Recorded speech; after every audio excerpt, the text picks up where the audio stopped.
Yeah. So get this show going, man.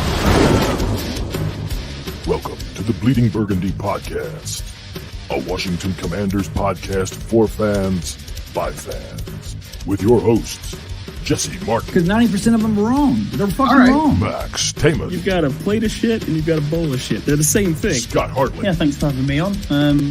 Yeah. John Taman. What the hell was I talking about? I just don't get it. I don't get it. And now, the world's worst podcast host, John Taman.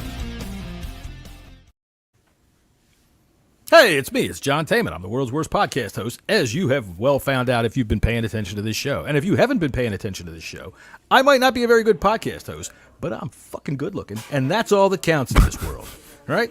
And helping me look good is my good friend over there from southeastern Virginia, Jesse Martin. How are you doing today, dude? I'm glad it's Friday. Put it to you that way.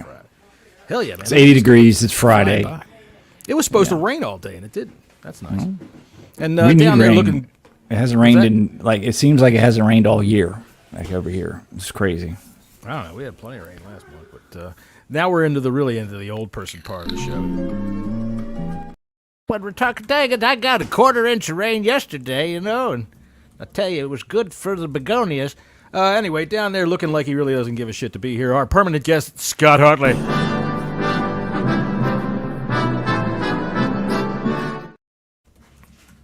How you doing today, Scott? I am great, thank you. All recovered. Got back from Turkey without any issues. So, yeah, all good. And I've got to say, shout out to my wife for the early Christmas present, who bought me a new big embossed book. Oh, look at that. Look at that. I hear they were on sale in Turkey. She got it. It's probably a fresh camel skin, isn't it? Now we can't move ahead with the technology because of the big embossed book. I hope she got you a new pencil to go along with that. The big embossed book is a part of Bleeding Burgundy podcast lore, and it has to stay in place. Scott, I'm afraid you will be writing until you're gnarled and old, but we can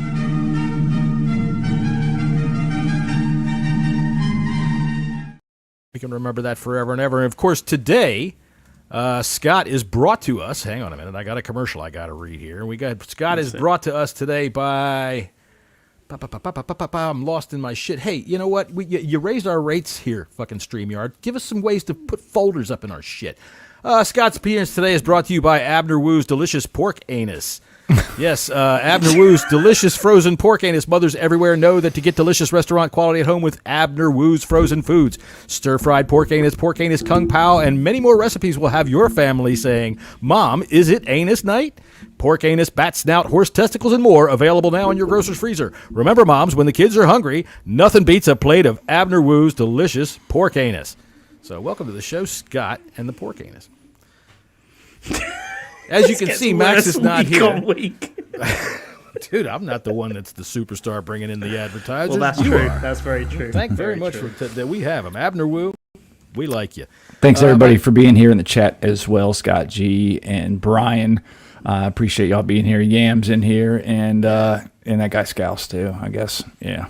Thanks for being here, bud. I thought about coming on the show today and saying, my name is Andy Lockhart, and welcome. Well, never mind. I won't go into the further. I'm glad Scouse is here in the chat because I got some words for him later on. I do, too. I left a message in our fantasy football chat. Did you happen to hear what I put in our fantasy football chat?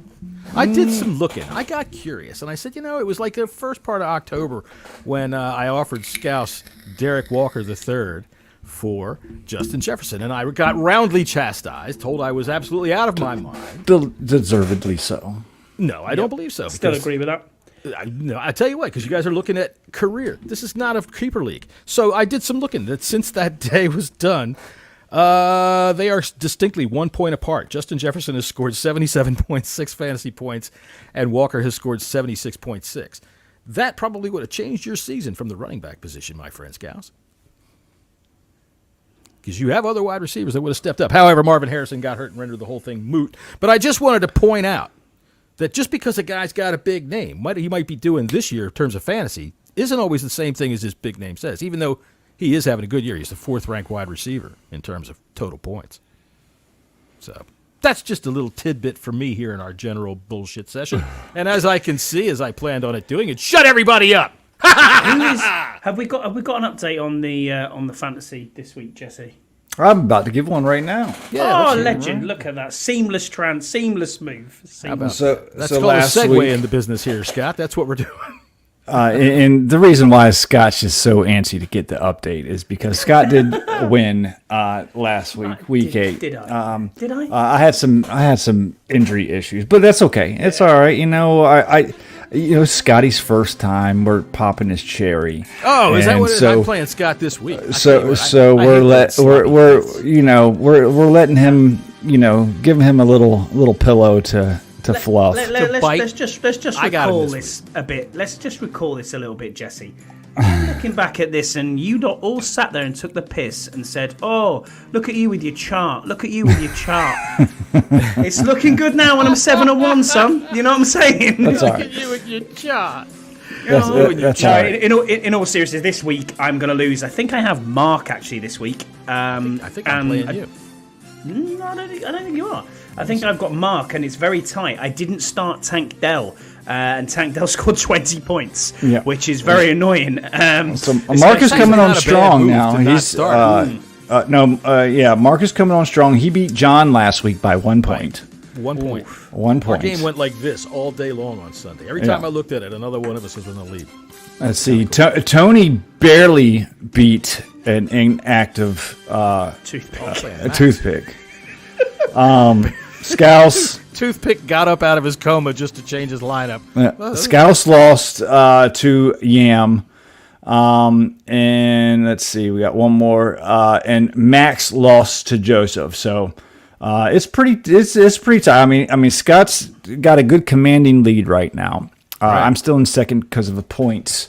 But yeah, and this week we got tough week. It's going to be a good week. I'm going up against Yam. That's going to be a good game. I was just found out that Goddard is out, so I'm going to have to do some wheeling and dealing with some tight ends, try to figure that out. Lockhart has a bye week because he's going up against Toothpick, which he'll probably still lose that one. Toothpick sets up, man. He sets up. Tony's going against Joseph. Max is going to get father and son match this week. That's going to be a good one. I expected before. It'll happen again. And Scott is going against the red hot Mark. So that's going to be a good match too. And Scott, you need to do some things because your projections are not looking too good. No, they're not. And I've got some serious injuries concerns. I mean, DK Metcalf. I don't know what's going to happen with him. He's going to play. T. Higgins is doubtful too. I think I heard today that he's not going to play. So I think you need to lose this week. I do know something. Scott's got tight ends. Somebody said they needed a tight end. Scott's got freaking scads of them. He's got a hold of him like a hay pile. I've got two. He's only got two. He's only got two quality tight ends. But then Scott did leave Tank Dell on the bench. That's what I'm saying. 20 points. But I don't think that was. He might deserve to lose that game. Because Tank Dell had not shown anything at all, and this was an unusual thing. Who did you put in his place? I started with Higgins and DK Metcalf, and I think I've got who's the other one in from last week? Because Metcalf got hurt last week. I know. Yeah, but it'll be nice if you lose, Scotty. No offense. I don't know. I might make a trade for you for Kittle. I might have something in the works. I'll send you an offer. I'll send you an offer. We'll have a look. One of us sitting here happy with Kate Otten. The only receiver that they have in Tampa Bay. All right, so we do have a football game this week, speaking of anything like that. Does anybody think of any fantasy aspects of our game with the Giants that should be interesting? I heard today. Brian Robinson, I think it's I got concerns with him in this game as well. If he does play, which I think he will play, if you have Brian Robinson, I probably wouldn't put him in your lineup, even though it's a juicy matchup.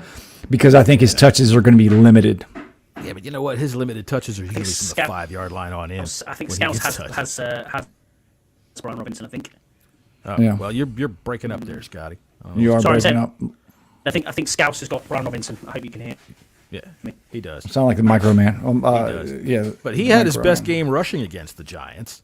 And really, most of it came on that one play that we were all standing from our vantage point of that play. It looked like a surefire stop at the line of scrimmage, and then all of a sudden he bounced out to the outside and came running towards us. And man, that was fun. Whoever has Tyrone Tracy should definitely start Yeah, he's going to Tyrone Tracy. I think he's going to have. And I think the NFL needs to look into that, and we can probably dive into this a little bit closer because there is no way he should be cleared concussion protocol this quick, and he has. It is John Mara, and he is a prick, and we would like to do anything to hurt the New York Giants because I said this in my tweet earlier today when I was discussing this show. Everybody hates the Cowboys, and I get it, but you know what? It's because your parents or people my age grew up with George Allen, all right? And George Allen, he picked the Cowboys to say this is our rival, so he could create some bad blood between us and somebody to try to galvanize everybody. So he picked the Cowboys. A couple of reasons, whatever. But the fact of the matter is, the Giants are our biggest rival. They have pissed on more of our parades. Now, for Scott, that might be a good thing. I don't know. Is that a good thing over in the UK, pissing on a parade? No? They like them golden showers in the They UK. have ruined more of our fucking happy. They fucking shut us out in the goddamn NFC Championship game one year. This is our biggest rival. And no matter what, they should never be overlooked. All right, we said this earlier this week. I just kind of put it out between us, but we got a trap-o-meter. The trap-o-meter is going to be going off, and you can't even see it. The trap-o-meter. I'm going to have to make some graphics for this. But on the trap-o-meter, Scott, where do you put this football game? Yeah, I mean, I talked about this the other day. Is it a trap game? I think this is more of a trap game than the. Yeah, your audio is bad. Yeah, it's all static. Okay, right, let me pop back in. You need to go out and come back in. I'll start with this go one. ahead. I knew what yours was going to be, but go ahead. I think the meter is as high as it could probably get for a couple of reasons. It goes to 11. These guys Today's Friday is brought to you by are flying really high off that comeback win against the Chicago Bears. Mm-hmm. Even though they've said all the right things, I've listened to Terry, listened to coaches, they compartmentalized that and celebrated that win that night and got straight back to work. It still could be lingering. I don't think they're going to overlook them, but it's still something that's in the back of your head. And this Giants team, they're even though they're 2-6, they've had self-inflicting wounds, a lot like us, but they are losing the games. They've been in pretty much every game except for the Eagles game this year. Yeah, they got wiped out. They've been very competitive. They have a hell of a defensive line. Dexter Lawrence is playing. Isn't he out? No, he's definitely not out. No, Thibodeau is out. But Dexter Lawrence is a fucking monster, Yes, he and is. has He's a been handful. since we played him week 2. And Tyrone Tracy scares the living shit out of me when we're still giving up over 5 yards per carry. I would suggest with Tyrone Tracy, hit him in the head early and often. It's soft at the moment. Give him a bell, ring his bell, knock him around. Because One more thing is we suck at MetLife. Yeah, we do. This is the thing about the Giants. Inexplicably, they show up when we play against them. That game in week 2, we're so happy about our season so far. But if they didn't get their kicker hurt, which he's hurt again, if Gano didn't get hurt in that game, we probably lose. They went for it on 4th down how many times, and they got it. They got it over and over again. They kept marching, twice. That's all because they got one. No. It's another point I was making. Okay. No. Because I know they went for it every time they got down within field goal range. They went for it. And I think we just stopped them at the end. But they didn't even bother to try to kick a field goal. Go ahead, Jesse. Yeah, we are 2 plays, just 2 plays away from being 4-4 instead of 6-2. Think about that for a second. If Neighbors doesn't drop that pass, Right. Very true. Right in front of We're us. done. Dropped it. and if the Chicago, if Eberflus didn't shit the bed, for one, or if they broke up that Hail Mary, we're sitting at 4-4 right now. By the way, Eberflus is Mongolian for bed full of shit. I don't know if anybody knew that or not, but it's an actual fact. Go ahead, Scott. Let's hear how you sound. Does this sound any better at all now? Absolutely. You sound like you have an English accent now. Oh, there you go. can't be helped, mate, to speak the mother tongue. You know how it goes. Right. All right, then. On the trap-o-meter, let's hear where you're standing. Yeah, I was saying the Carolina Panthers we all thought was a bit of a trap game, but this is a definite trap game. I mean, I'm probably saying it's a 6 out of 10. I think we shouldn't play with our food. I think we have to just make sure that we finish these... finish our meal and finish the Giants off. We haven't played well in MetLife. I completely understand where Jesse's coming from. As scouts would say, this is family business. It's internal in-division games. They're always close games, despite the records of teams that are around us. Throw the records out. We know the Giants are going to play us hard in this game. We just got to come out and do exactly the same as we have been doing for the past couple of weeks. It's about time of possession, and it's about making sure that Jaden keeps hold of the ball. I mean, the interceptions and the turnover rate, I think we're +4 on the turnover rate, which is great at the moment, but we just need to keep that going. I honestly think we're not going to have a problem in this game, but I don't want to be too flippant about it and say, oh, well, Right. we're gonna walk them, because it's never going to be a walkover, especially away from home. Well, you saying that you don't want us to play with our food gives us an opportunity once again to tell you that Scott's appearance today is brought to you by Abner Woo's delicious pork anus. Abner Woo's delicious frozen pork anus. Mothers everywhere know that to get delicious restaurant quality anus at home, you go with Abner Woo's frozen foods. Stir-fried pork anus, kung pao, even anus Szechuan. And from what I understand, that is absolutely delicious. Remember, it is... I've lost myself here. I don't know where salt and pepper. I prefer, John. That's the one I like. The salt and pepper pork anus. There you go. Salt and pepper pork anus is actually pretty good. I've heard that Scouse likes the lemon peel pork anus, but really he eats it raw. So what do we know about that? Abner Woo's delicious pork anus. Congratulations, Scott. All right. So anyway, and some other interesting facts about the Giants at MetLife this season. They've scored 1 touchdown at home. Daniel Jones hasn't thrown a touchdown in 3 games. They've scored 1 touchdown at home and are 0-4 at home this season. So it could be, do theory. I absolutely believe in do theory as well. But on paper, we should not have a problem beating this team. But unfortunately, the games are not played on paper. No, it's not. And honestly, I feel the same way on the trap-o-meter. Do you not think, though, that when we look at this, it's like, yeah, you're right in what you're saying. It's not played on paper. But every other team seems to do this. Look at the Philly game against the Giants. I think they scored, 3 points? And it's but I picked the Giants because they had played so well the week before, and I picked the Giants to win that game. That's what I said earlier. The Giants have, except for the Philly game, the Giants has been in every game. They play. They've shot themselves in the foot.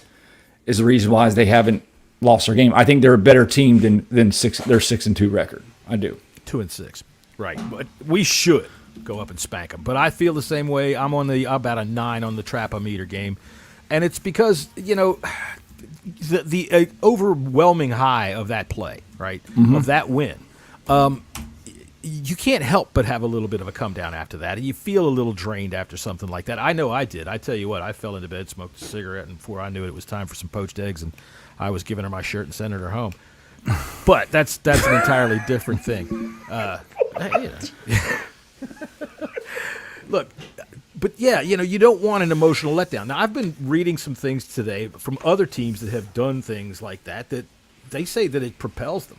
That it takes them hard to the next week and pushes them on. Yeah. Let's do something like that. Listen, this team is mature.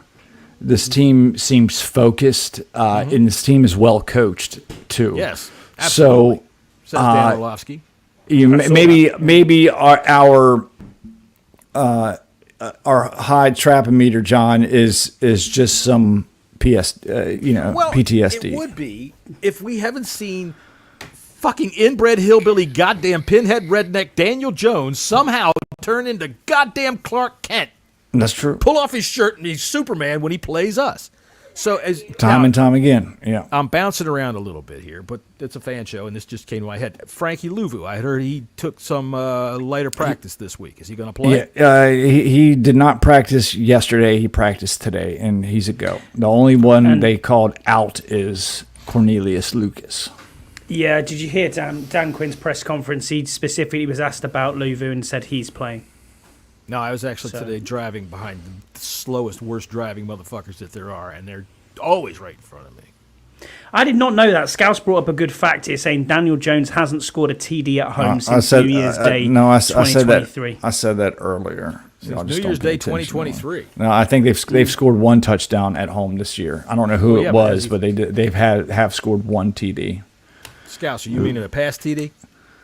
Because I know he hasn't thrown one in the last 3 games, home or away. And I know we have gone from 31st in the league in pass defense now to, I think, 7th. Because it's not that high. No, I think our pass rush has gone crazy. Yeah, our pass rush is. Yeah, pass rushes, that was what I'm talking about. It was one of the worst, and now it's one of the best. It helps that we haven't played a lot of good quarterbacks, too. That doesn't matter. One of the reasons that they're not good quarterbacks is they had to play our defense. Absolutely correct. And the defense has come on now, I think, the last few weeks, especially when you look at Dan Quinn saying, Dan Quinn said a few weeks ago, we're close, and it looks like Joe Witt has got that defense. We're still giving up over 5 yards per rush, though. Yeah, but we're doing you can't fix everything. Yeah, we're going cannot after fix the pass. everything immediately. Right. I think we're daring you to beat us with the run and going after the pass. Now, I know why you're giving me the weird-looking face when I said that, but go ahead, say your piece. What do you think? No, I am still not a believer in this defense because when we play good teams, it seems to shit the bed. I mean, or I should say good offenses, because I'm putting the Cincinnati Bengals there included. We're just lucky that the Bengals defense was worse than ours that day. Somebody's opening a fucking can. Is that what that was? Yeah. How was it sounded like it was going in and out of an orifice? I let my mom know about that. I mean, we still,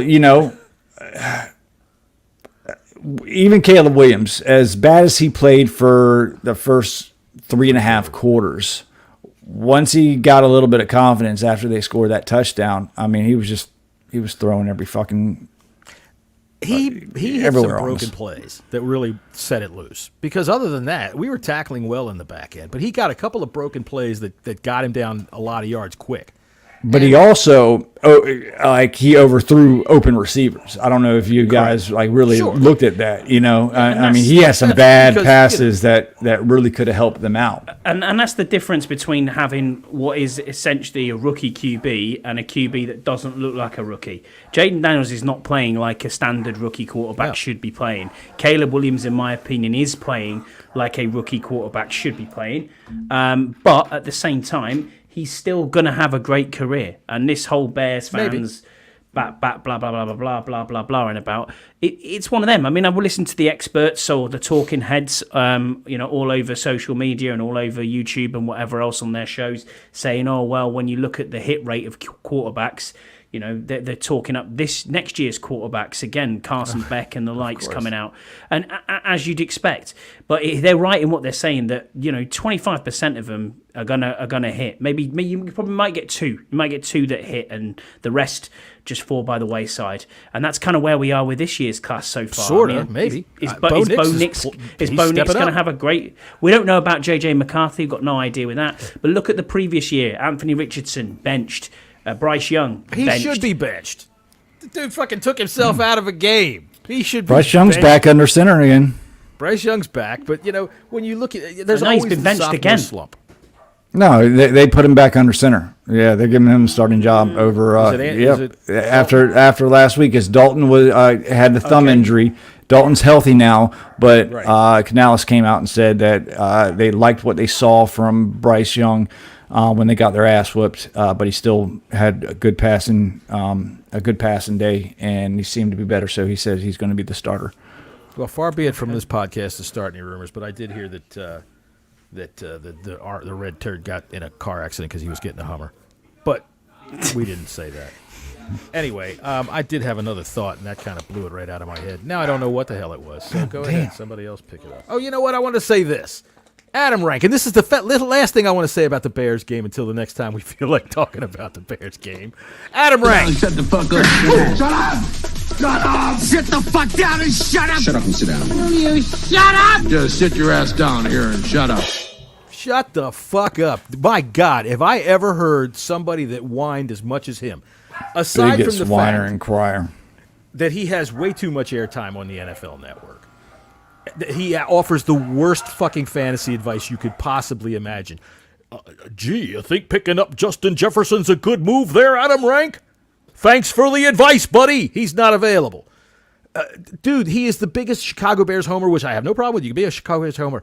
But fucking A, to sit there and say that his team dominated the Commanders last week until they got lucky at the end, to have a video come out to say that Jaden Daniels, he's nursing an injury with his little blankie on the sidelines, and then to say not to have sour grapes. Dude, you are the inventor of sour grapes. So has anybody got anything else they want to say to Adam Rank? Scott? Yeah, I think he's an absolute prick. Just straight up idiot. I mean, I looked at there was an experts picking the games thing. He was, I saw sure enough, he's the only one who picks the Giants. Yeah, I wonder why that is. He's still butthurt after the other day, and that's fine. But come out and say it. You know, don't be a hater and just if you're going to be a hater, then embrace it. Double down. Do what you want to do and say, yeah, you know what? I don't like the Commanders. That's totally fine. We get that and we can understand that. There are certain, talking heads out there who will do the same thing. But don't just sit there and then try and explain your way out and say that Caleb Williams had a better game than Jaden Daniels when we can all see with our own eyes that he didn't. He had completed three passes ridiculous. for 33 yards by the fourth quarter. Look, I like the other guys that are on that NFL Network fantasy football show, right? Mm-hmm. So I'm watching that. And then last night, dude, not only does he's the only one that picks the Giants to win, this moron told everybody and their mother on national television to go ahead and start Daniel Jones this week. I mean, God damn it. Okay. He might do well. It's like you said, Daniel Jones that's not turns really into bad Superman. advice. Dude hasn't, look, you're not going to give fantasy advice. He hasn't thrown a touchdown pass in 3 fucking weeks. He's gone up against the defense now that has the 7th best pass rush in the league and is murdering people. So, Adam Rank, take your dyed beard and your shaved head so nobody can see your gray hair. And Shut the fuck up. Shut up! Shut up! Sit the fuck down and shut up! Shut up and sit down. Will you shut up? Just sit your ass down here and shut up. it's a goddamn shame that those other guys on that show are good, and I have to put up with him just to see him. So anyway, enough of all that. Where do you want to go next with this game coming up? All right, you want to talk about our wide receivers? We're just gonna talk. Defense. Well, maybe when are we on Monday? Aren't we? We're on Monday. Just trying to think about trade deadline talk. We can probably leave that till Monday, can't we, John? I think. Do you reckon? Yeah, because there's not going to be Is much it to talk Tuesday? about except the win. It's Tuesdays. Tuesday 4 o'clock. Mm-hmm. Okay. We'll see if by then we've made a move. But really, I can see all of our wide receivers having a big game against the Giants. I can. Deontay Banks. Deontay Banks, who's had some good games against Terry, if we're being honest, got benched last week. He threw a fit and didn't give the effort. So I'll be interested to see if he actually plays this week. No shit. What's the name of the guy that was picking on the fans and was waving bye-bye to the fans while the play was going on last week in the big Tyreek Stevenson. Tyreek Stevenson, yes. So he got the Tyreek Stevenson this week. He got benched this week, at least for the open part of the game. I don't know about you, but I'd have cut him. Is he that good? He's too good. He's good. He's a second-round pick. He's a solid cover cornerback. He's the one that tipped the ball up. He's the one that did everything wrong. That don't mean he can't cover. Well, I'd take him on this team in a heartbeat. He'd be cornerback 1, and it wouldn't be close on this team. Well, yeah, but that ain't saying much. Freaking somebody find somebody that can get better than Benjamin St. Just ain't saying much. Yeah, you don't cut a second-round pick. While I'm thinking about it, shout out to Pete Medhurst. We just cut a first-round pick. He's covered the team for a long time. He had cancer, and he went in for surgery today, and everything seems good. Hope his ears are working. Good for you, Pete. Good for Pete. I hope he's okay. Yeah, let's hope so. Because I believe that was brain cancer, which is wow. From what I understand, that's pretty bad. Hold on a minute. Yeah, we're going to go keys to victory in this game then, Jesse? Or what we're calling it now? Well, let's see. I got a couple of new ideas here. I just don't have graphics to go with them yet. So we have, all right, we can also definitely, in our sit down and shut up, call fucking Adam Rank the Wank of the Week. He is Adam Wank, and I think that's what we ought to call him from now on. Wouldn't you think? The motherfucker's only jerking himself off. There's nobody else listening to him. So... All right, let's see. We have the man on a mission. Who's the guy on game day that we think should have a big game to be able to secure victory for us? So the man on a mission. Jesse, who's your man on a mission this week? I'm going to say Noah Brown. Ooh. Captain Noah Brown. Yeah. Yes, he is. Yeah, he is a captain. I think he can't have any more drops. Obviously, we like the fact that he, caught the game-winning touchdown, but we need him to step up as a wide receiver too. But he's had a couple important drops this year. That's just been right on his hands. So I think the Giants are going to try to do everything they can to take away Terry, and I think if what's his name? Noah Brown? What's it? No, the other Giants defensive coordinator. Oh. Dickhead McThumbs. Dickhead McThumbs. They're probably going to do everything that they can to take out Terry McLaurin. And, Noah Brown's going to have to step up, man, and he's going to have to make a couple big plays. I do believe that we're going to run the ball a lot. I hope... We ran the ball on him last time. Yeah, and we did. Brian Robinson had his career high. But, to get those important third down conversions, Noah Brown's going to need to step up because I think he's going to be used in a big way. All right, Scotty, what about you? Who's your offensive man on a mission? The man on the mission. My offensive man on a mission in seamless transition there, again from Jesse, is great segue. Brian Robinson Jr. has to step up. I know he's been knocked. He's had an injury for designation for quite a while now, probably since week 4, I think. But looking at him, he needs to have a big game tomorrow. Similar game to week 2. He needs to step up and get through the middle. Austin Eckler too, I would say, but we'll probably get a lot more carries. But the carries that we need B-Rob for, we need that hard downhill running. Yam Sensei says, funny how Jahan got cut for drops, supposedly. Yeah, every receiver has that issue. Jahan didn't get cut for drops. Yeah. He got cut because he wouldn't block or couldn't block. That was the main reason. He wasn't right for the system that Cliffs is running. He seems to not be right for the system Philadelphia's running. That's true. Because I haven't seen him yet. Hey, honey, could you hand me a soda? Thank you, baby. Let me see here. It's my turn for the man on a mission for offense. Look, I got to say Zach Ertz, man, because that's the guy that can move the chains. All right, you take it over the top. You take it over the top with Terry. You take it over the top somewhat with Brown. You work the middle with Brown. But the 5 and 6 yards that you need, that's Zach Ertz. All right, and that's where I think that once you start getting him involved in the game, I think everything else opens up. It's the Giants. They're not good on defense already as it is. They might have a player here and there, but I think that we can counter that, and I think that we've got a guy by the name of fucking Andrew Wiley that can take out anybody in this goddamn NFL. Wiley has been playing so fucking well, and let me get this out right now, Scouse. You are absolutely batshit motherfucking crazy.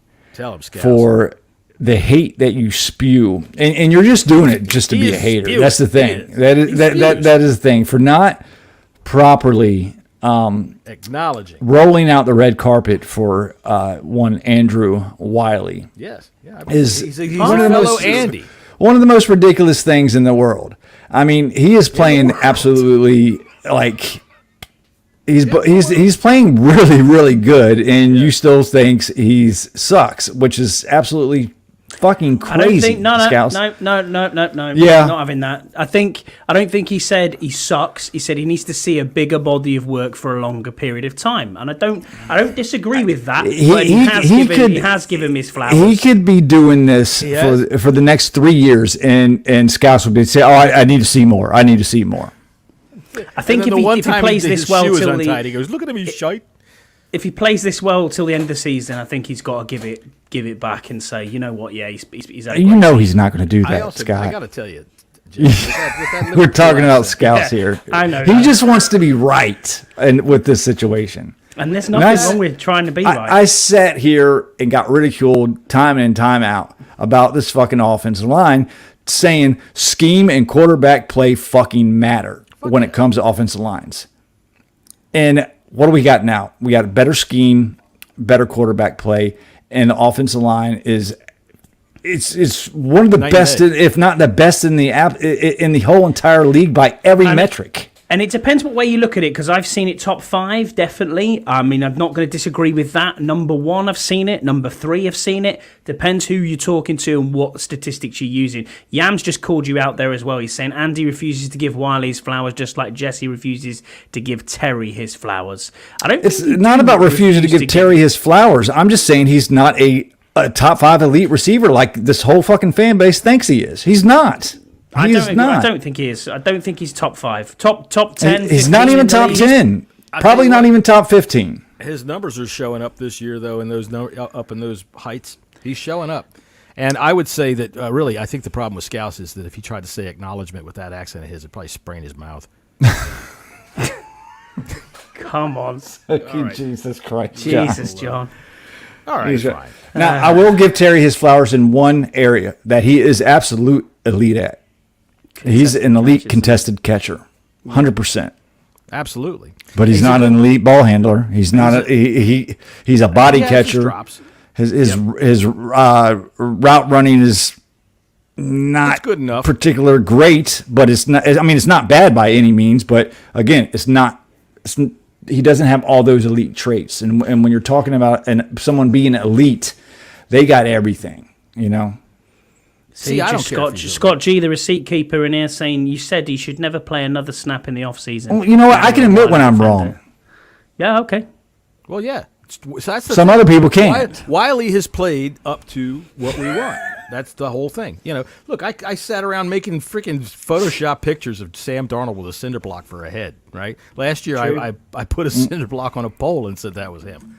But he's playing pretty good. However, I think the cinder block is coming back. Maybe. But is Wiley perfect? Absolutely not. No. And you're not going to find a perfect fucking right tackle. Tackles are going to give up sacks. Trent Williams gives up sacks once in a while. I mean, they happen. They can't win every single. The motherfuckers on the other side, they get paid too. Is that 5.5 inches brim, that one, John? This is the big brim. That's right. This is the one that keeps the sun off you when you're picking bananas. Right. And this is just for Scouse because I know he likes it. He thinks I look continental, and that's all right. Absolutely right, Scott G. Look, we're agreeing again. Hell's right. Freezing over more by the moment. It doesn't have to be. Terry is the absolute, no questions asked, wide receiver 1 on this team. And he's a wide receiver 1 in this league. But that doesn't mean that, he's a top 5 wide receiver. The thing is, it's like I was saying earlier when I was talking about the trade that I tried to make with Scouse and how it ended up being that I was just about right. It all is about what's going on now, all right? If you look at the career, all right, there's wide receivers in this league that are on a Hall of Fame track. I wouldn't say Terry's one of them. I would say he's on a Ring of Fame track. He's getting on the stadium wall for sure. But I would think that he would really have to go bonkers for like the next 5 years to be on a Hall of Fame track. But do you think that's down to circumstance, John? He's not just clearly our number 1, because we've had number 1s here that are shit, but he's clearly a number 1 that the other team has to pay attention to. Their number 1 corner, they have to worry about what he's going to do, right? They do. And if you don't, he's going to fuck you up because he can get some separation when he's going deep. He's tough as nails, too. Yes, he is. Do you think it's circumstance? Do you think that, what I mean by that is he's never had a QB. Never had a QB. So if you put him in a different team, like the Chiefs or, an elite offense, that maybe the Bills or even in Philly. You're saying, would that make him an elite receiver? No. Yes, in what I mean by that is on statistics and what people see throughout the league. Would he be getting more airtime and people screaming about him more and more and more? And then would we be sitting here saying, oh, he's an elite receiver?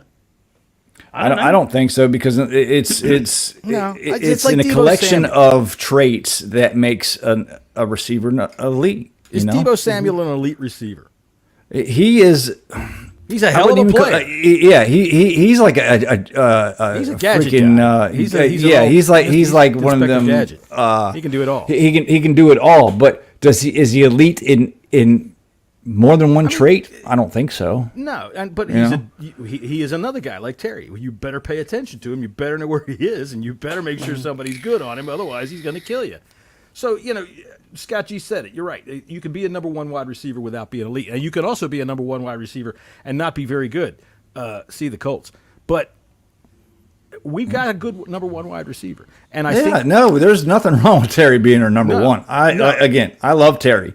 I'm just not looking at this through burgundy colored glasses and putting him on a pedestal along with the greats like Jamar Chase and Justin Jefferson, Devontae Adams and stuff, players like that. Because he's not there. He's not there. Devontae Adams. He's getting older, but still, I would still. He had a Hall of Fame. Devontae Adams is still a goddamn elite receiver. Yeah, we'll see what.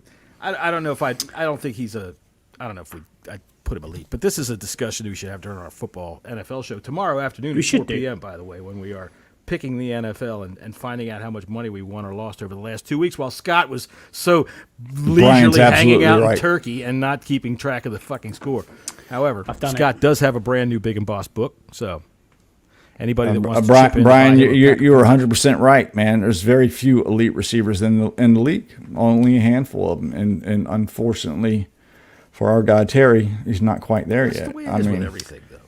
I tell you, an elite receiver that doesn't get enough love is Amon-Ra St. Brown. Mm-hmm. He is fucking man. He's so good. He is so fucking good. He gets plenty of love, but right now, how can you not? If you're talking about the people aren't putting him in that Justin Jefferson, Jamar Chase category quite yet, but I think he's there, man. I really do. He doesn't have the highlights that they put on, it's because golf does spread it around a lot too. True. Goff. And honestly, I was always going to say, the Lions are killing everybody right now. But if you're going to talk about them right now, you got to talk about Goff. Yeah. Now, golf is something that our boys don't want to be playing in February, right? Correct. All right. Correct. So we're at the midway point of the season. Yeah. Are we going to give grades? Because we gave a first quarter grade.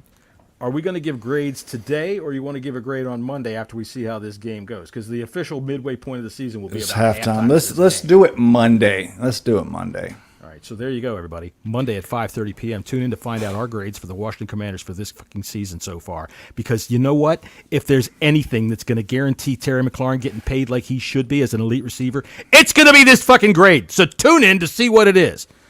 Let's see. Who needs to have a step-up game on defense then, John? We didn't do that one. Well, I still haven't. I'd said Zacher. So okay, we're gonna. Who's our man on a mission on defense? I'll start. I'm gonna go ahead and say our defensive ends take both Dorrance Armstrong and I always forget their names. Not Cleveland Farrell, the other guy. Cleveland Farrell. Not Cleveland Farrell, the other guy. Fowler Jr. Yeah, Dante Fowler. They step up and have a good game. That's who I want to see, the man on a mission. Get in that backfield, make Daniel Jones uncomfortable, and don't let him break contain, and we'll have an easy day. An easy day. Going up against backup right tackles as well. Yeah. Mine is, and it can't be no other but Bobby Wagner. It's going to be him versus Tracy, and I'm looking for them. Bobby has fucking really, really stepped it up, man. He's been playing excellent. Well, he's a Hall of Famer. Yeah, he's playing like one. Still. For his age, really starting to remind me a lot of Fletcher when he came here at an older age. I'm hoping he stays with it and stays with us. I'd love to sign him for another 2-year contract. To be honest with you, but what Wagner is to try to stifle, because Tracy, he runs hard, man. That kid runs hard. He is good. He hits the hole. He finds the hole. And Bobby Wagner's going to have his hands full. Bobby Wagner's also going to have to keep track of Daniel Jones, because he does with us. Dude, I'll tell you what, one of the most inexplicable jaw on the table, what the fuck just happened moments that I can remember is when we had both Payne and Allen, our big vaunted two, right there in the middle, and he split them and ran up the middle for like 60 fucking yards. Mm-hmm. And I'm like, so anyway, Bobby Wagner will be there for that one on Sunday. Scotty, who is your man on a mission on defense? Well, we're all seemingly on the same page, and so's our chat. And seamless to that, Scott G, I'm going with your pick there as well, which is Johnny Newton. Johnny Newton needs to be the man on the mission. Obviously, with Allen out hurt, it's time for him to step up again. He had a great game last week, showed us exactly why he should have been a first-round pick. We were very lucky to pick him up. Obviously, initially, my head nearly fell off when we watched the draft, and you lot were laughing at me, and you were like, oh my God, that's a great pick, Jesse. And you're right, you proved right again. And Newton needs to step up big time for us in this game. Stuff that run up the middle. So I know. Stuff that run up the middle, and him and your man Mathis have been playing very well. And this should be giving Deron Payne more opportunity to get to the quarterback. Yeah. It's got to be that middle of the D line. I want to give another hat tip to Mathis. We haven't seen much with him the past couple of years. He's been injured, but he's got some extended playing time.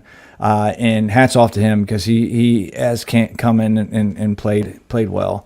He's justifying that number 2 pick or second round pick. Yeah, I believe, and I could be wrong in this, but the line play. The defense as a whole has played better since Allen was out. I don't know if those two things coincide, but I think they're more about the thing what we said at the beginning of the season, in which, all right, game 1 was literally the first game that most of these guys had ever played together. They're the first game that they'd ever been coached together by this coaching staff who had never coached these guys except in practice and in very small roles in preseason. So we've seen it grow, and I think that as they've gone, they've made adjustments. For one thing, we've seen a couple of things that have dried up. I'll tell you what, other than his interception, I haven't heard Emmanuel Forbes' name in weeks, and that's a good thing. He hasn't really playing much. Well, no, he's been out there, but they haven't been really going at him. And Noah I's been playing really well, but they haven't. You would think whether he's playing much or not, when he's out there, if he's a liability, they're going to go at him. And I just haven't seen it. So, yeah, everything's been playing better. And I think it's been an adjustment along that defensive line to go ahead and pressure the quarterback in different ways. They're lining Payne out wide, bringing in Newton and Fedarian Mathis and lining Payne out wide. So let me see. We do have I want to just bring up Frankie Louvu. Hopefully his shin's okay. He got banged up a little bit last week. Took some time off. This week was limited. Then I think Thursday he was out, and then he practiced today. Dan Quinn said in his press office he's good to go, but we need Newton to cause some chaos as well. Let's see. All right, Scouse puts up, but the team still gets roasted against the run, even with B-Wags. Sure. You're right. They do. And I think that they do because I think that they are masking the weakness in the cornerbacks by blitzing the freaking shit out of the quarterback, whether it's just by all the defensive line. I think last week they had a 67% pressure rate on Caleb Williams. It was crazy how much they were in the backfield. So, and that's been protecting them back deep. They gave up shit last week. A big long run to the outside with a big holding call there, but didn't get called. They didn't cry about that, did they, Bears fans? But, all right, so let's see. Who else we got? Man on a mission. We've got, we did offense, we did defense, and, of course, special teams, they're always on a mission, so we do like that. Austin Siebert. Austin Siebert is the Mr. Perfect. Cyborg. No. Cyborg. Don't chunk it. He chunked the hell out of that one. Yeah, he did. But, I Looked like my golf Cyborg. swing. All right, I've seen your golf swing. It's pretty good. All right, so let's see. The battle plan. We're not doing X Factor anymore. You know why? Because every fucking show does a goddamn X Factor. So we're going to do battle plans. Well, after all, we are commanders. We are out there on the battlefield. Well, the man on a mission took over X Factor. Battle plan is keys to the game. Yeah, there you go. All right, so the battle plans. All right, so I'm going to have to. We were just discussing this earlier this week about Wednesday evening, so I haven't had time to go get all the fun shit that we're going to have for these things. But trust me, the next time we do this, we'll have some fun shit. All right, so what are our keys to the game? What's your battle plan, Scotty? My battle plan is time of possession. Again, lead the time of possession. Big run plays. Run the ball. Run it up the middle. And just take care of the ball. That's what we've got to do to win this game. As I said before, don't play with your food. This is a terrible team who are 2-6 for a reason. Go up there and kick their arse. Yeah. Kick their arse. That's what we've got to do. Scott G says, survive the MetLife turf monster. Yeah, please. I don't want to even talk about the I word. We'll just call it Igbenogany, and that'll be the end of it. I like winning the time of possession. My battle plan is to limit as much as possible the Giants' run game in Tyron Tracy. I think that's how we win the game. Get them off the field, and don't let them get momentum. I'm going to go ahead and say the same thing that we all know. Our battle plan is going to come right along the same so with yours. When we get them off the field, goes right with Scott's time of possession. Run the ball right down their throat. Yeah. Make those guys stay on the field all day long. All right, just run it. I want to see Eckler get more involved too. I think there's been a little bit of a lull since the beginning of the season. I mean, he got 60 yards, a quiet 60 yards last week, or 50 yards or something. Yeah, he had like a 34-yard play at the end of the half when time was up. And so he's not involved as much as I want him to be involved. Mm-hmm. Well, I think with Robinson being dinged up, I want to see Nichols too. I'd like to see him come in and get some carries, and I'd like to see him make the most out of them. Last week, I didn't think he did. I thought he only got a few, but they didn't seem to go very far. But and for God's sakes, Luke McCaffrey, catch a fucking touchdown. You almost won me some money. I've been betting a TD prop on him every week. It's like plus 500. Come on, man. Win me some fucking money. Hurry up before he spends $500 on Yam's correct as well by saying improve red zone. 100%. We have to do that. Yes. Have to do that this week. It's been an issue. It's an elephant in the room that no one wants to talk about. Red zone issues. Well, it's penalty issues down there. And, we've had red zone issues in terms of how we run the ball in. But, man, last week, again, we had a penalty in the red zone against these very same Giants. In week 2, we had 3 penalties in the red zone, 2 of them inside the 10. And they're just self-inflicted pre-snap penalties, and that is sloppy. And that's something I do not expect from this football team, and it's always a surprise to me. Yeah. Well, there's a breaking pause right there. Couldn't agree more. And Scouse has got that as well. It's exactly the same time you said it. Scouse was typing saying pre-snap penalties. We're not wrong. We all see it with our eyes. That is the key to this game. Yeah. 2 touchdowns called back for pre-snap penalties last week. Pre-snap or procedural. That one was procedural. So, but, I want to kind of dive in the future real quick before we go. We got the Giants coming up. We're road favorites, 4 points favorites. It might be a little bit high. Then we have the Steelers coming into town. That's going to be a big game right there. After that, another big game in the Eagles. Cowboys. Can we talk about the Steelers for a second? Sure. Man, I'll tell you what. There was always this piece inside of me that said Russell Wilson isn't as bad as he's showing in Denver. He's just not that bad of a quarterback to fall off the fucking ledge that fast. And look at him now. I tell you what, they're scary right now, I think. They're scary. Yeah, they're a good team. They're a good team. I got asked this question yesterday. Who are we scared of on our schedule? Now, I don't think we should be scared of anybody on this schedule that's left. Of the week I think we should be scared of everybody. We can't take anybody lightly. You said that. It's a week-to-week league. Scott, I get that. But is there anybody who is really scary? Steelers, sure. Yeah, I agree. The Steelers is a tough match. And the way the Eagles are playing right now, because they seem like they've got some shit together. That's going to be that's what I'm saying. We got to win this game. We have to win this game because the Eagles are nipping right at our heels right now. They really are. We still got 2 games against them. We probably split.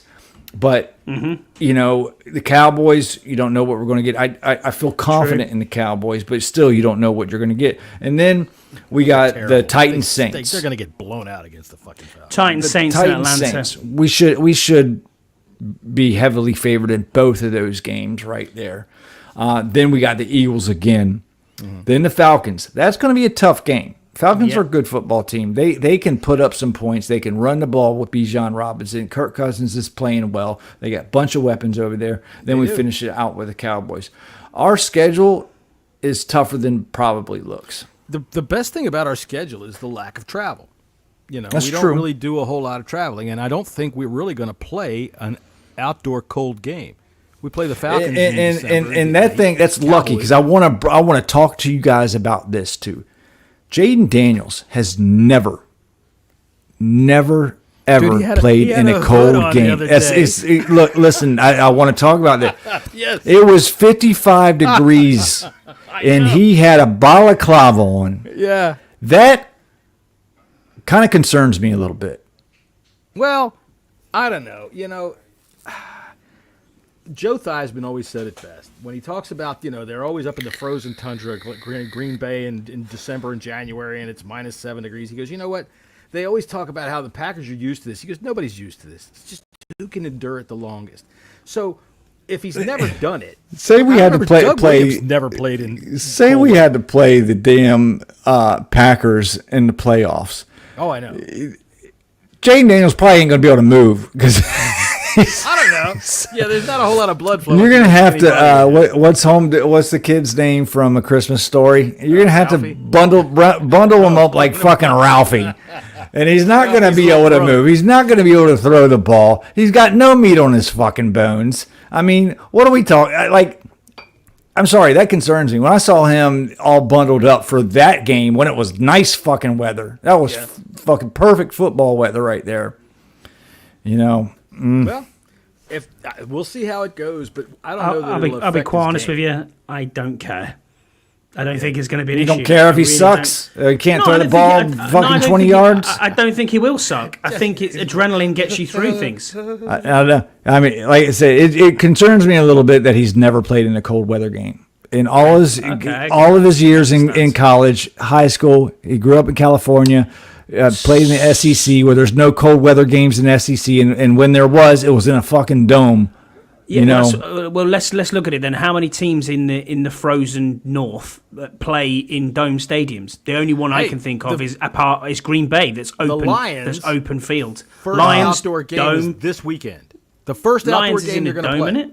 Yeah, they are. But this weekend, The roof November roof 3rd. detachable. But you also got Chicago. You got Green Bay. That's outdoor. Even in Washington in December, it gets cold there too.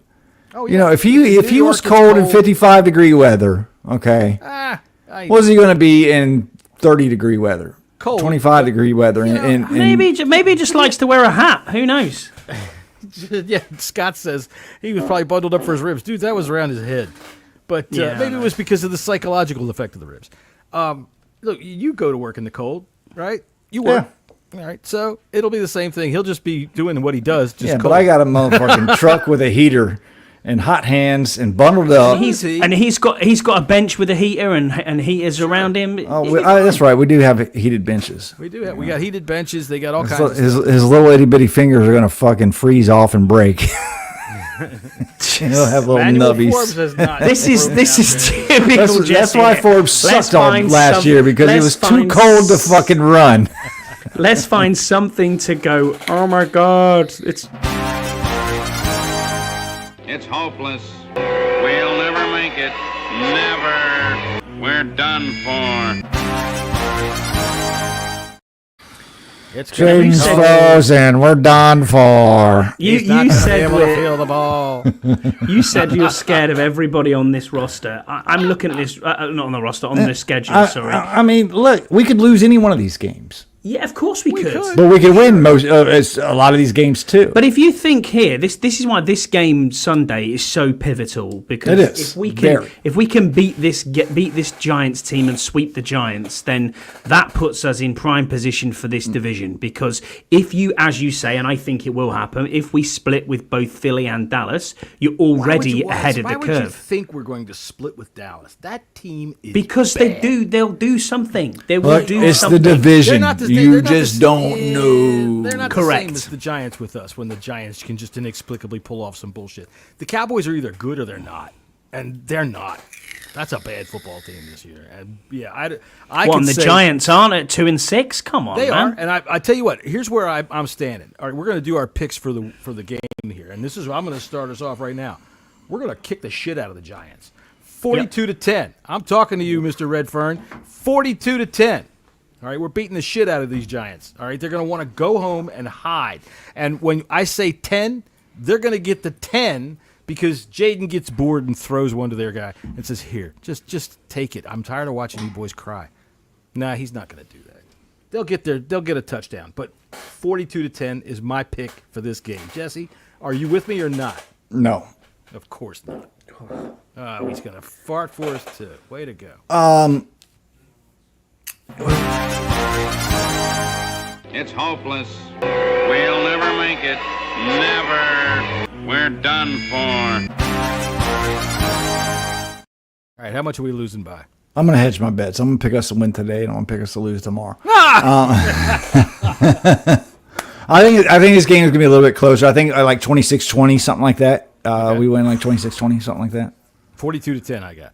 Yeah, I don't think we're not scoring that much. 26-20 indicates that either somehow they're getting some kicks. They've got a new kicker in there again because they've. No, they haven't. He's been there a few weeks. It's Greg. No. It's Greg the leg. It's Greg Joseph. He's there. Yeah, but he's hurt. Yeah, he's hurt too. No, he's not. No, Graham Gano is their kicker. They've got two kickers on the roster. Look at the injury Look at report. Yeah, both their punter and kicker are hurt. That's right. And they brought a new punter in 2 weeks ago who is starting, and the other guy and has played 2 games. And their kicker, Graham Gano, is on IR. The other kicker's been there for 3 weeks. But he's hurt. I know that other kicker. He got hurt. He got hurt. Right. So they have to bring in. They have to bring it. They have to bring up another kicker. Yep. Yeah, their punter is hurt as well. Yep.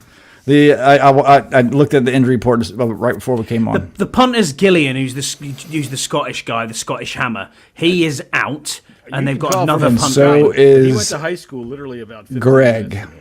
or whatever his name is. Look at the injury report, man. I ain't making. Yeah, this up. Greg Joseph out, and Graham Gano. Hang on. Oh yeah, IR. Okay. And then Gillian and Matt Hake, I think Haack is the punter. So, oh wait, is that Scotty's list of the week? Yeah, probably.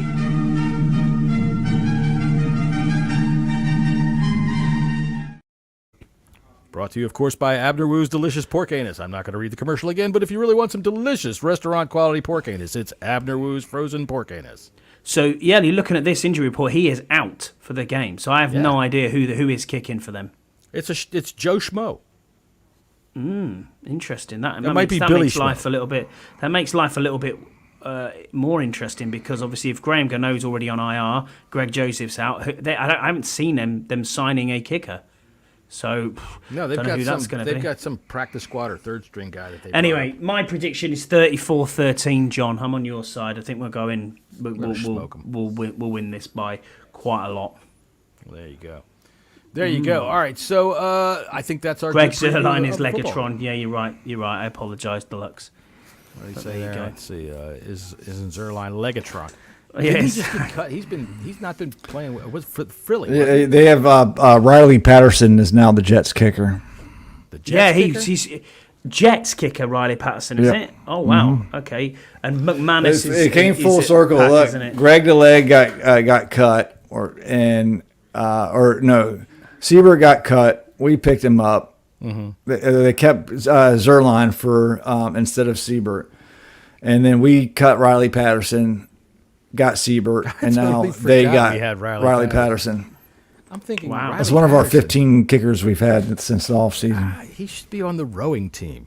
Come, Riley. We must get in. You are the coxswain today. Let's go. All right. So, ESPN's matchup predictor has us as a 64.4% chance of winning this game. Okay. That's not The very good. Steelers, the ESPN matchup predictor has us a 54.2% chance of winning this game, which is surprising. Let me ask you be this. honest with Does you. the ESPN matchup predictor have us as a better team in terms of diversity, and how our outlook is towards our fellow man, because that seems to be more important to them than any kind of actual sports most of the time when I turn it on. I don't know, maybe. Okay. The Eagles, at the Eagles, they are favored at 58%. Cowboys were favored 61%. So I'm reading Falcons? No, Cowboys. Yeah. Okay. Wait. Go I'm ahead. reading this back, and it's a guy called Jude McAntamy, who is he's actually from Ireland, so he's an Irish GAA player who's tried out for the NFL. He came through the international player pathway, and he's from Derry in Northern Ireland. So don't know what he's like, but he's on their practice squad and has been for a while. So. Wow, that'll be interesting to see what they're going to get. ESPN's matchup predictor: us versus the Titans, 70% chance of winning. Okay. All right. Now Deluxe the Commanders. that tells you how few kickers there are. Deluxe, I'm going to fundamentally disagree. They only have that many in their Rolodex. I don't know why they keep calling the same old losers. There is a planet full of people out there who kick a ball. There's a guy called fun. Smith who was at New Orleans in the off-season who came through the international player pathway again. He was very good in pre-season, and for whatever reason, they cut him. And he's just bobbing about somewhere. Again, an Irish fella. There was 5 different kickers who went through the IPP pathway this year, and all 5 of them were picked up by teams, but none of them are starting. So this is one of them by the looks of it. Yeah, I refuse to believe that the kicker market is so small. I mean, there's kickers. I don't think it is. No, look, you've got rugby players, you've got rugby players, you've got college hurling, you've kickers got that never get a GAA, chance. college kickers. Yeah, there's loads. Just bring them in by the busload. All right, let's see. Yeah, Scal says, wish I was 15 again. I wish that's what I'd do. I'd become a kicker. And we'd call you shite as soon as you miss something. Don't even start with us, you. Bang on. I tell you what, he's fucking bum. He'll have a leg, though. He'll have a leg. He's a fucking bum out there. Right. There's a weighty leg there, I tell you. Where is Tucker's backup nowadays? I don't know. Who knows? Got rid of him off Fox. I forgot about him. Interestingly enough, our game versus the Falcons, we are a 58% chance to win that game. So the only two games is that both of the Eagles games it has us as, I guess, underdogs. That's if everything stays equal between now and then. See, our home game against the Eagles, it's only 51 to 48%. So that's like definitely, no idea. That's them saying, I don't know, just put down 51 or 48. Fuck that. They're usually right on about 62% of their matchups, they say. So that means on 38% they're not. So a third of it they're wrong. Bill out my betting forecasts then. Yeah, okay. Shit, if I was right like that, I'm only wrong 38% of the time. That's right. Yeah, I'm only almost 4 out of 10 times. And if we were driving in a car, that's not a very good record if I'm driving. All right, so that's going to be our Giants preview. We've all picked us to win. I picked us 42-10. Jesse picked us 26-20, and Scotty picked us 34-13. That's a steel trap memory. How about that? No listing needed whatsoever. Tomorrow we will be back at 4 p.m. after the Ohio State Buckeyes are crushed by Penn State Nittany Lions. I hope. However, I don't have much faith. I feel like Jesse in this game. Yeah, I really do. Penn State's ranked 3. Ohio State's ranked 4. It'd be great. I would love to see the Nittany Lions beat Ohio State. Wouldn't I? Man, that would be good. They're like the Holy Grail. You got to beat them. Yeah. So, and we can't do it. Frankly, can't do it. But we'll find out tomorrow. But we'll be back at 4 o'clock, and we're going to pick some NFL football games, make some bets, find out how much money we've made or earned. We have some fun when we do this. We get to talk about more stuff other than just the Commanders. So, and then, of course, right after the game on Sunday. What time's our game on Sunday? 1 6. Oh, 6 p.m. for me, yeah. All right, there you go. 1 p.m. in the United States on the East Coast, 6 p.m. on the British Standard Time, I guess, whatever you guys call it over there. GMT now, we've gone off Mountain BST. Time or California, we love for you to tune in. Thanks very much. But goddamn it, get your clock straight. All right, so... and then, of course, Monday at 5:30. Everybody who has joined us today here on YouTube and had fun with us, we appreciate you. If you watched us over there on Twitter, please come on over on YouTube and have some fun with us. Call us gay. I don't care. Some guy did last week. We had so much fun with him. He's such a nice guy. So much fun. Right. It was splendid, John. Give us a Splendid. Magnificent. Give us a thumbs up. Give us a goddamn like and whatever you're going to do. And if you watch this show after the live recording, hey, man, we really appreciate you because you went out of your day to take a look at us. And we appreciate that. So, and since one of them is me watching it back, dude, you are one hell of a good-looking guy.